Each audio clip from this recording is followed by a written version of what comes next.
Salut Barbara, j'espère que ça va. Aujourd'hui, je te parle d'un livre qui a été écrit par des élèves de l'école Jean Moulin de Grigny. Le petit chaperon rose et le petit chaperon jaune. Les illustrations sont de Déborah Mosselin. J'en parlerai peut-être plus tard, mais c'est pas trop mon style. Voilà, mais bon, c'est pas très grave. C'est donc deux adaptations du petit chaperon rouge. Comme cela est étonnant, n'est-ce pas? Le petit chaperon rose aime le rose. L'histoire, c'est donc une petite fille qui doit retrouver sa grand-mère et elle prend... sa mère lui fait un panier de beaucoup de choses parce qu'elle travaille dans un food truck comme ça qu'elle doit amener et puis évidemment elle doit pas parler au loup et elle parle au loup. Bon, ça en même temps, sinon il n'y a pas d'histoire. Le loup lui dit d'aller prendre la tangente, le loup va plus vite. Ça, c'est à peu près la même histoire, même s'il y a des choses légèrement différentes. Le gros changement, c'est que quand le loup arrive, le panier est vide, et donc la grand-mère est très mécontente parce que c'était son goûter que le loup a mangé. Du coup, elle l'enferme dans un placard, la petite arrive, et elle a apporté dans son chaperon plein de fruits qu'elle a trouvés sur le chemin, donc ils peuvent faire un goûter, et même le loup finit par sortir de l'armoire et être invité au goûter. Voilà. Alors, moi je trouve que cette adaptation est plutôt fun. On s'éloigne un peu. Enfin voilà, on reste dans quelque chose où déjà il n'y a pas d'homme qui intervient, ça change de l'ordinaire. Et ensuite, on reste quand même sur le thème, tout en modifiant quelques détails et en apportant quelques petites choses sympathiques. Cette adaptation est franchement mignonne. Je suis un peu plus réservée sur le deuxième, mais c'est pour des raisons biologiques, écologiques. Bon, bref, je t'expliquerai. Le petit chaperon jaune. Ah, alors non, c'est pas une sirène. Même si cette image pourrait le faire penser, pas du tout.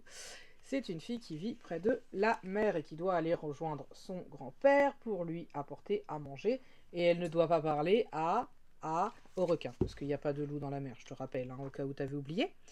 Évidemment, elle croise le requin, sauf que le requin, lui, il passe pas trop par quatre chemins, il demande pas où elle va, en fait, il la bouffe. Voilà, parce qu'il a faim et que contrairement au loup, il prévoit pas son coup d'avance. Hein. Sauf que bien sûr, il y en a un qui est pas du tout d'accord. C'est le grand-père qui vient donc à la rescousse de la petite.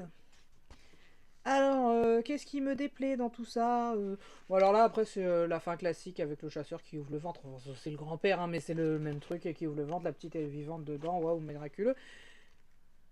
Et on bouffe leur requin. Bon Alors, évidemment, il y a une partie de moi qui trouve ça super drôle qu'on bouffe leur requin à la fin. Et il y a une partie de moi quand même qui est un peu embêtée parce que le requin, il a super mauvaise presse et il est un peu en voie de disparition pour certaines espèces quand même. Donc bon, le fait que ce soit des enfants qui l'aient écrit rend les choses beaucoup plus fun et je trouve que c'est vraiment chouette.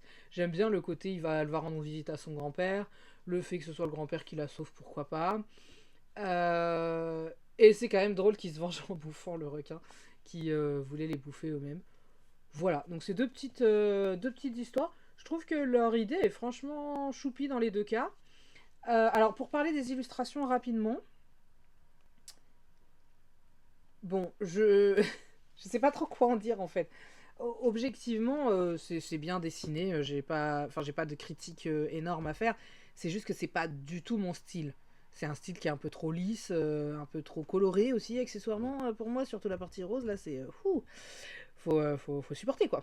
Mais mais c'est pas non plus de l'IA quoi.